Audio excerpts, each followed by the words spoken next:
ഏറ്റവും ബഹുമാനാദരവും നിറഞ്ഞ ഉസ്താദുമാരെ, സ്നേഹം നിറഞ്ഞ രക്ഷിതാക്കളെ, പ്രിയമുള്ള കൂട്ടുകാരെ, കാരുണ്യക്കടയായ തങ്ങളുടെ ജന്മദിനം കൊണ്ട് അനുഗ്രഹീതമായ ഈ സുന്ദരത്തിൽ ഞാനും അല്പം സംസാരിക്കാം.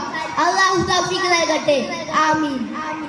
പ്രിയമുള്ളവരെ, ഞാനെന്ന് ചോദിക്കട്ടെ, കേവലം ഒരു ദിവസം കൊണ്ട് മാത്രം ആഘോഷിച്ച് അവസാനിപ്പിക്കേണ്ട ഒന്നാണ് പ്രവാചക സ്നേഹം? അല്ല, ഒരിക്കലുമല്ല.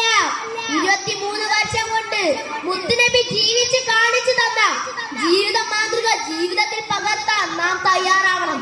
മദ്യലഹരിയിൽ മതിമറന്ന് ജീവിച്ച് പെണ്ണിനെ വെറും ഒരു ഉപഭോഗ വസ്തുവായി മാത്രം കൊണ്ടുകൊണ്ട് ആത്തുല്ലസിച്ച് ജീവിച്ചിരുന്ന 6-ാം നൂറ്റാണ്ടിലെ അറേബ്യൻ ജനതയിലേക്ക് ശാന്തിയുടെ, സമാധാനത്തിന്റെ, മതസൗഹാർദ്ദത്തിന്റെ സന്ദേശവുമായി മുത്തുനബി കടന്നു വരികയാണ്.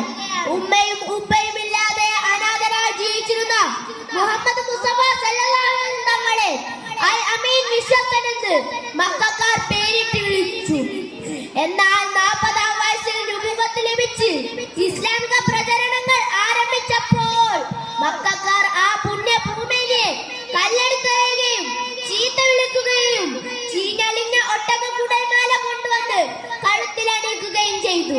പിറന്ന നാടിൽ ജീവിക്കാൻ കഴിയാത്ത അവസ്ഥ വന്നപ്പോൾ രാജാതിരാജനായ അല്ലാഹുവിന്റെ നിർദ്ദേശപ്രകാരം തന്റെ അനുയായികളെയും കൂട്ടി മദീനയിലേക്ക് ഹിജ്റ പോവുകയാണ്.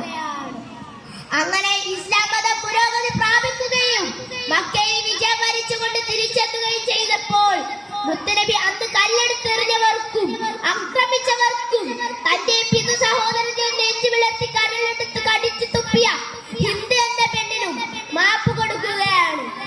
നബിയും സ്വഹാബത്തും പിറന്ന നാടിൽ തിരിച്ചെത്തിയപ്പോൾ മദീന തേങ്ങുകയാണ്, മദീനക്കാർ കരയുകയാണ്.